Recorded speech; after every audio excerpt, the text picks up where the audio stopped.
You might say that not even a sonic screwdriver could save this particular disaster. As ever, let me explain. Morning, nice to see you, chums. Thank you so much for joining me today, as ever, and welcome one and all brand new subscribers. By the way, thank you for all your lovely comments and support on the latest episode of By Royal Appointment. Really glad you liked the look back at some of the things that had happened with the royals. And I agree with you. By the way, I saw a few of you mention this, and you're absolutely correct.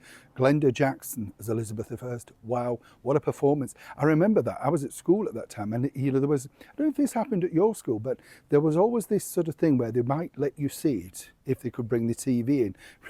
These were early days, weren't they? It's not like today you could just download it to your phone. They might bring it in. And I don't know if we ever saw it, but I remember seeing a repeat later on. Phenomenal lady, phenomenal actress. I met her a few times, and she said the only thing ever, out of all the works that she did, Oscars and everything, the only thing that people remembered about her was her starring alongside the brilliant funny men, Morecambe and Wise, Eric and Ernie, in a play, What I Wrote. You have to see it to believe it. Very, very funny. And she said it was strange. Everything she'd done, George Peppard, everything like that. No, everybody said, what was it like? It's strange, isn't it? You can do a TV ad and that's what you're known for. It's a little bit like this particular story today, which I wanted to share with you about this man. You see, the problem that you have is when you're loved, famous, and of course people like the character that you've done, in particular a well-loved character called Doctor Who, which had been around from the start of the 60s, you can't really go wrong. Or can you? This is the problem, you see, for David Tennant. You see, David Tennant's been a very successful actor, liked by many people, but of late became very, very political, attacking the Conservative Party leader, got into a spat with that, fallen out with things, upset people as a host of the BAFTAs. In fact, was a terrible host of the BAFTAs, bringing in one of the worst ratings ever, if that were possible. Well, it was, because now David Tennant's big comeback, his big TV show for ITV, Genius, well, it bombed, and now even the bosses over at ITV, and this is the thing that I keep mentioning to you about this, in any other job, you'd be fired, right? Absolutely, you'd be fired. Because if you keep making these mistakes, you'd think, right, but no, Kevin Lygo, still in a job, but now admitted that this one was ITV's most expensive flops ever.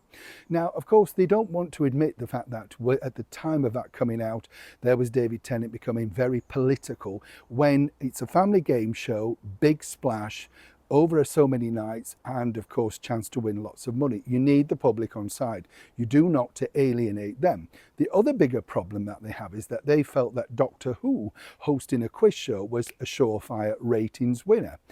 The difference is when you look at game show hosting, you've got to be very, very clever. It's an art, absolutely. And over here in Great Britain, probably the best game show host was none other than Bob Monkhouse. I mean, he was just the best at it. He did everything from Celebrity Squares to The Golden Shot, and he just made it look at ease, and everybody went to him for him to take on their shows.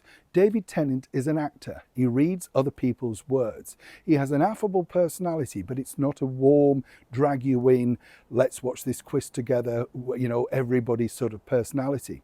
Many comedians have a go, and this happened with ITV recently, where anybody literally on Good Morning Britain suddenly could have a quiz show, even Ranveer Singh. And I mean, not exactly a warm character because she's a journalist allegedly reading news. Then you've got Adol Ray.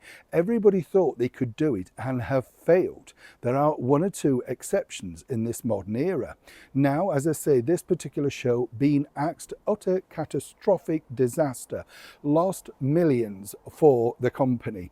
Nobody wanted to add revenue it, basically market it. Nobody wanted their ads in it because the ratings were so low, and nobody dares say the true story is the fact that at the time of that, everybody was talking about Mr. Tennant in a negative way. And as I said, when you're an entertainment show, you have to keep entertainment forward. That's the deal. Sadly for him, he decided against it, went public, attacked the Conservative Party leader, ended up being a digital social media splat, and then suddenly you find this.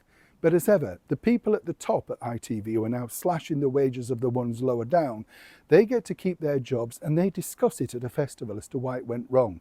But they're still in a job. Well, Though they are, but David Tennant's not. Perhaps he could climb back into the TARDIS and maybe float off somewhere else and try and find an audience that absolutely wants to watch him. Either way, not a genius idea all round. Neil Sean, Kensington, London.